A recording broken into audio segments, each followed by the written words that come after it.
फिर मुझे जब पता लगा धीरे धीरे कि हाँ ये चीजें इस्लाम में हराम करी गई हैं, तो मुझे काफी एक दिल से उससे कनेक्शन हुआ कि हाँ ये मुझे फितरत में पता था कि ये चीज गलत है। मुझे मतलब बहुत ज्यादा मुझे लग रहा है कि this is definitely the truth. धीरे धीरे मुझे ये एहसास हो रहा है। अल्हम्दुलिल्लाह। स्कूलिंग सिस्टम से I am very very disappointed मुफ्ती साहब, बिकॉज जी वो हाँ, एकदम ही अलग ही दुनिया में लेके चले जाते हैं। जी और खुदा का तो यहाँ पे इंडिया में तो कोई तस्वुर ही नहीं है। जी खुदा हाँ, भी है, उसकी जात भी है, चलो सर मुझे सर डर तो दूर की बात है, खुदा है भी नहीं, मतलब वो भी बहुत बड़ी बात हो जाती है। और एक तरह से एथीज्म एक डिफॉल्ट पोजीशन बन गई है एकेडमिक सिस्टम की यहाँ जी बिल्कुल ऐसा ही है। पे। जी मुफ्ती साहब बहुत बहुत शुक्रिया मुझे स्ट्रीम में लाने के लिए। और पहली बात तो ये कि मैं आपका बहुत बहुत शुक्रगुजार हूँ। मैं एक्चुअली नॉन इस्लामिक बैकग्राउंड से हूँ।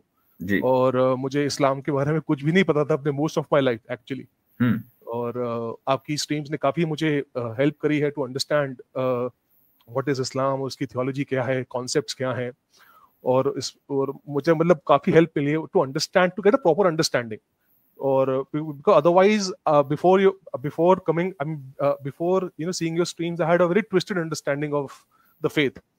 तो इसके लिए तहे दिल से शुक्रिया अदा करता हूँ आपका मैं। Thank you. Big fan of you.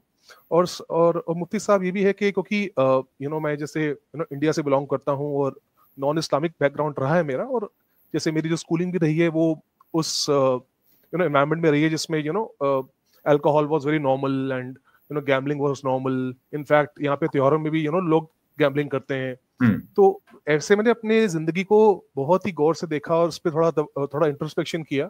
और ये पाया कि ये चीज डेफिनेटली आर नॉट राइट। ये मुझे इस्लाम का कोई भी नॉलेज नहीं था उस टाइम पे।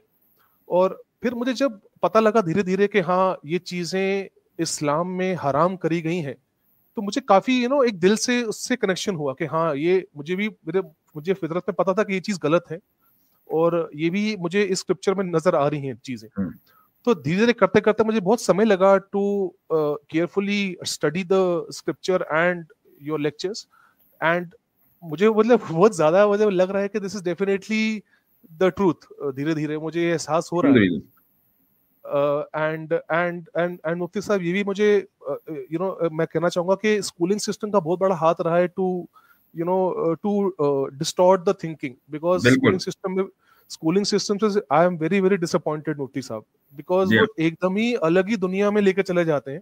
जी और खुदा का तो यहाँ पे इंडिया में तो कोई तस्वुर ही नहीं है। जी खुदा हाँ, भी है, उसकी जात भी है, चलो सर मुझे सर डर तो दूर की बात है, खुदा है भी नहीं, मतलब वो भी बहुत बड़ी बात हो जाती है। और एक तरह से एथीज्म एक डिफॉल्ट पोजीशन बन गई है एकेडमिक सिस्टम की यहाँ जी बिल्कुल पे। ऐसा ही है। और मुझे बहुत ज्यादा डिसअपॉइंटमेंट होती है कि कोई बेसिक्स पे कोई बात करता नहीं है। और सिर्फ पॉलिटिक्स पे बात चल रही है फिजूल की। आप बेसिक्स पे आइए, कोई आता नहीं है बेसिक्स पे। That is something which I strongly disagree with.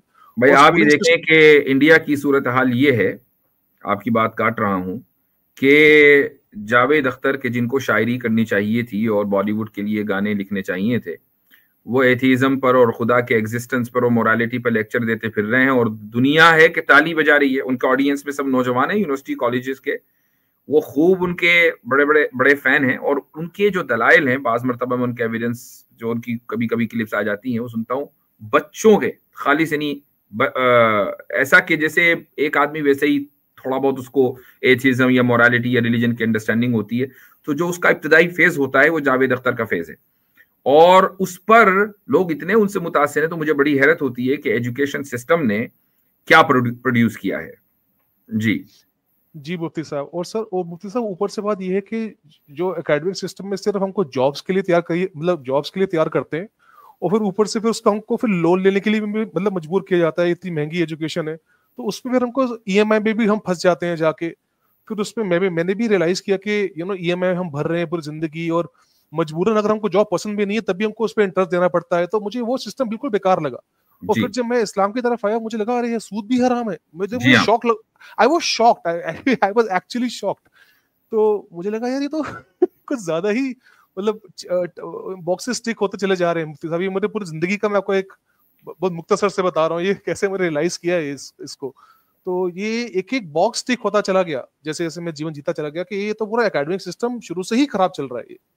कि मतलब कैसे हमको नौकरियां करनी है ईएमआई में, और मुफ्ती से ईएमआई से वो लोन पे लेके, और डेट सिस्टम जो है वो कैसे सप्रेस करता है नेशंस को भी, वो भी हमको दिख जाता है जैसे सारा पाकिस्तान दिख का रहा हाल है इस वक्त के पूरे मुल्क की जो पॉलिसी है, फॉरेन पॉलिसी है, इंटरनल पॉलिसीज हैं, वो सब की सब आपके डेट से कनेक्टेड है। आपने आईएमएफ से कर्जा लिया, लोन लिया, और अब पूरे मुल्क की जो पॉलिसी है वो उसके एतबार से बनेगी। तो और जिन मुल्कों ने लोन नहीं लिया उन पे हमला हो जाता है कि तुमने लोन क्यों नहीं ले रखा अभी तक। तो आप इससे अंदाजा लगाएं कि किस तरीके से सूद ने तमाम दुनिया के सिर्फ मुल्कों को नहीं बल्कि एक एक इंडिविजुअल को अपने उसमें जकड़ा हुआ है। हिंदुस्तान में आप देखें, इंडिया में एक अरसे से किसानों का मूवमेंट चल रहा है, और कितने ही किसानों ने खुदकुशी की है। क्यों की है? कि भाई बैंकों से कर्जा लिया था, वो सूद पे लिया था, वो बैंकों ने माफ नहीं किया, फसलें खराब हो गई, वो अदा नहीं कर पाए, तो उन्होंने खुदकुशी कर ली। तो ये जो इंटरेस्ट बेस्ड सिस्टम है, इससे इंसान, ये सबसे ज्यादा जालिम और जाबिर सिस्टम है जो इंसान ने प्रोड्यूस किया है, और इस्लाम ने पहले दिन से इसके खिलाफ ऐलान जंग किया हुआ है। जी मुफ्ती साहब, तो मुफ्ती साहब इसलिए मुझे मतलब बहुत मतलब धीरे धीरे मतलब मुझे ये एकदम रियलाइज नहीं हुआ, this has been my research over many years. और इसी फिर मैं यूपीएससी की तैयारी भी करता था अपने दिनों में, और उसमें मुझे एक मौका मिला to study our NCERT books और स्टडी स्पेसिफिकली साइंस, बिकॉज मैं देखता था मेरे जो दोस्त लोग हैं और हमारे जो नौजवान लोग भी हैं वो साइंस से काफी इन्फ्लुएंस्ड है। स्कूलिंग सिस्टम में साइंस साइंस साइंस, बस साइंस इज एवरीथिंग। साइंस को उन्होंने एक तरह से बहुत ही ऊपर खुदा का दर्जा दे दिया है। तो फिर मैंने ज्यादा रुचि साइंस में दिखाई। मैं अंडरस्टैंड करना चाहता कि साइंस है क्या, क्यों लोग इसको लेके पागल हैं। हालांकि जितना मैंने स्टडी किया साइंस को लेके, साइंस कोई बुरी बात नहीं है, ऑफ कोर्स दुनिया को समझने का एक अच्छा तरीका है, एविडेंस के बेसिस पे एक एम्पिरिकल मेथड है, साइंटिफिक मेथड है, जो कि बहुत अच्छी बात है। बट उसके उसके बेसिस पे जो साइंटिज्म लेके आए हैं, मतलब ये फिलोसॉफिकल नेचुरलिज्म और मटेरियलिज्म के भैया साइंस ही सब कुछ, जो इमटेरियल चीज कोई होती ही नहीं है दुनिया में, सिर्फ मटेरियल चीजें ही होती मुझे हैं। ऐसा लग रहा है प्रसिद्ध साहब आपने मेरी सारी वीडियोस देख ली हैं। जी मुफ्ती साहब, मैं आपका बहुत बड़ा फैन हूँ। और मैं टीचर भी हूँ, तो मैं अपने स्टूडेंट्स को भी रेकमेंड करता हूँ टू वॉच योर वीडियोस, मतलब थोड़ा अकल आए उनको भी। और आप क्या पढ़ाते हैं? मैं इंग्लिश पढ़ाता हूँ अपने स्टूडेंट्स को। आप यानी स्कूल में पढ़ाते हैं या स्कूल से बाहर कहीं अपने? स्कूल से बाहर, स्कूल से, हाँ, ट्यूटरिंग। ठीक है, सही है। चलें, बहुत अच्छा लगा आपसे बात करके। और ये आपका देखें, मैं अपने सभी नाजरीन को ये कहना चाहूंगा कि जो गुफ्तगू हुई है मुख्तसर सी परसिद साहब से, ये असल में एक इंसान का जो नेचर है, जो उसकी बेसिक इंस्टिंक्ट है, फितरत जिसको हम बोलते हैं, ये फितरत बोल रही है। वो जो एक हदीस है, रसूल अकरम सल्लल्लाहु अलैहि वसल्लम ने इरशाद फरमाया है कि कुल्लु मौलूदिन यूलदु अलल फितरा, कि हर पैदा होने वाला बच्चा फितरत के ऊपर पैदा होता है। फअबवाहु युहव्विदानिही औ युनस्सिरानिही औ युमज्जिसानिही, फिर उसके वालिदैन या इन्वायरमेंट, वालिदैन भी तो इन्वायरमेंट ही में है, जो इन्वायरमेंट है वो उसको यहूदी या नसरानी या मजूसी बना देता है। असल हर बच्चा फितरत के ऊपर पैदा होता है। तो अब हमारे प्रसिद्ध भाई एक गैर मुस्लिम घराने में पैदा हुए, एक ऐसे घराने में, एक ऐसे माहौल में कि जहां शराब भी थी, जुआ भी, और वो उनकी फितरत इसको बता रही थी इनको कि भाई ये चीजें गलत हैं। और फाइनली फिर उन्होंने इन चीजों के ताल्लुक से इस्लाम में पढ़ा कि इस्लाम ने कितना सख्त मौक़िफ़ और स्टैंस इन चीजों के ताल्लुक से ले रखा है।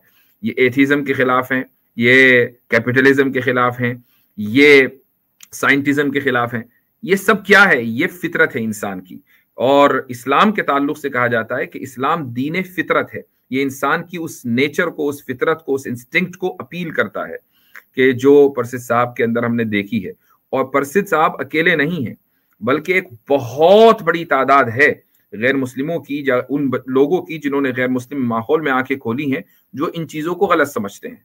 बस उनको कोई बैकिंग नहीं मिलती, कोई सपोर्ट नहीं मिलता, कोई एविडेंस इन चीजों के खिलाफ नहीं मिलता, लेकिन दिल से वो इन चीजों को सही नहीं मानते। ऐसा तो नहीं है कि हर हिंदू शराब पीता है, ऐसा नहीं है कि हर सिख जुआ खेलता है, ऐसा नहीं है कि हर ईसाई पोर्क खाता है। नहीं, ये बहुत बड़ी तादाद ऐसी है जो इन चीजों से बचती है। ये उनकी फितरत है। सही कहा ना मैंने परसिद साहब? जी बिल्कुल सही कहा आपने मुफ्ती साहब, और मैं आपका अगेन बहुत शुक्रिया अदा करता हूँ। मैं आपको बस एक छोटी सी चीज आखिरी जी में ये बोलना चाहूंगा।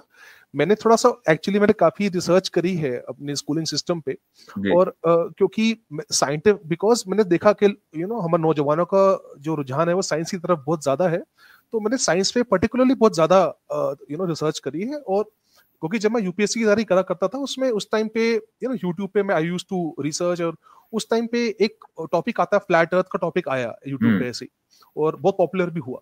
तो मैंने कहा ये पता नहीं क्या बकवास बातें हैं, फिजूल बातें, ऐसी कैसे फ्लैट अर्थ, ये सब हमने तो कुछ नहीं पढ़ा इसके बारे में। तो मैंने फिर भी रिसर्च किया उसको, और मैंने कहा चलो देखते हैं क्या बोल रहे हैं ये लोग। फिर मैंने रिसर्च करनी स्टार्ट की कि भैया चलो हमको स्कूल में पढ़ाते हैं कि हम एक स्फेरिकल अर्थ पे रह रहे हैं और वो घूम रही है, तो इसका एविडेंस क्या है, ये मैंने अपने आप से खुद जानने की कोशिश की।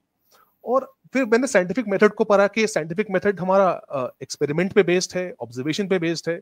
तो हमारे पास ऐसी क्या दलील है, ऐसे क्या प्रूफ्स हैं जिससे हम ये साबित कर सकते हैं कि हमारे जिस धरती पे हम खड़े हैं वो एक उसमें एक कर्वेचर है, और वो घूम रही है, क्योंकि ऐसा तो हमें दिखता नहीं है।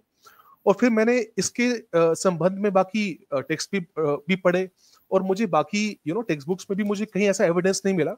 मुझे बहुत सर्च करनी पड़ी, तब जाके मुझे बहुत एक दो कोई एक्सपेरिमेंट मिले, और वो भी मुझे कुछ खास जमे नहीं। तो मैं बस इतना ही आपसे एक गुजारिश करूंगा कि जब भी आपको टाइम मिले, मुझे पता है आप बहुत बिजी रहते हैं, आप जरूर इस बात पे गौर कीजिएगा, क्योंकि ये डिसेप्शन का सबसे बड़ा फाउंडेशन है इस हम आखिर की तरफ जा रहे हैं एंड टाइम्स में। और ये दज्जाल का सबसे बड़ा डिसेप्शन है कि बच्चों को आपको अल्लाह ताला से दूर करना है, तो शुरू से ही उसको ऐसा पढ़ा दो कि उनका वजूद ही नहीं है। तो जो हीलियोसेंट्रिक मॉडल हम पढ़ते हैं स्कूल में, वही बुनियाद बनती है बिग बैंग की, वही बुनियाद बनती है थ्योरी ऑफ एवोल्यूशन की, बिकॉज उसमें कोई सुपरनैचुरल बंदा नहीं है, दे रिजेक्ट सुपरनैचुरल बीइंग्स। तो इसलिए अगर हम ये डिस्प्रूव कर देते हैं कि हीलियोसेंट्रिक नहीं है हमारी दुनिया, उससे अल्लाह ताला का वजूद वाजे हो जाता है। और मैंने भी मैंने बाइबल भी मैंने बहुत पढ़ा, मैंने कुरान भी मैंने काफी उसको ढंग से पढ़ा है। मुझे ना बाइबल में और ना कुरान में ऐसा कोई भी वो चीज नहीं मिलती है जो ये pinpoint explicit unambiguously state करते कि we are that the earth is moving और that the earth has a curvature. and I totally believe in this, because I don't believe in this, I know this because I have no evidence to back this up, और ये मैं बहुत confidence से कह सकता हूँ based on my research. तो अगर आपको हाँ जी चलें तो बहुत बहुत शुक्रिया। वैसे मैं चूंकि गुफ्तगू कहाँ से चली और कहाँ पहुंची, लास्ट पॉइंट में जरूर कहना चाहूंगा कि मैं अपने आप को फ्लैट अर्थर नहीं मानता हूं। तो ये पहले ही मैं बता दूं, नॉट दैट कि मेरे पास कोई सॉलिड एविडेंस है कि कोई कर्वेचर है या यानी ये हेलियोसेंट्रिक मॉडल सही है। मेरे पास कोई यानी इस ताल्लुक से मैंने कोई डीप रिसर्च अभी तक की भी नहीं है। हाँ, लेकिन ये जो फ्लैट अर्थर्स हैं, जैसे हमारे प्रसिद्ध भाई हैं, ये भी अकेले नहीं हैं। इनफैक्ट अमेरिका में हर साल फ्लैट अर्थर्स की एक कॉन्फ्रेंस होती है, हर साल होती है, और मुख्तलिफ साइंसी मौज़ूआत पर जो साइंटिफिक डॉगमा है उसके खिलाफ ये लोग मिलते हैं, उसके खिलाफ रिसर्च पेपर्स पेश करते हैं। हाँ, जो मेन स्ट्रीम मीडिया और सोशल मीडिया है वो इन चीज़ों को हाईलाइट नहीं करती है, विच इज़ अंडरस्टैंडेबल।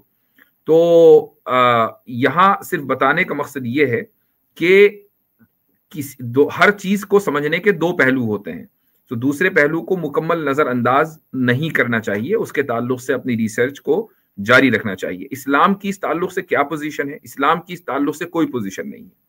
इस्लाम की पोजीशन अर्थ के ताल्लुक से नहीं है, बल्कि जमीन के ताल्लुक से है।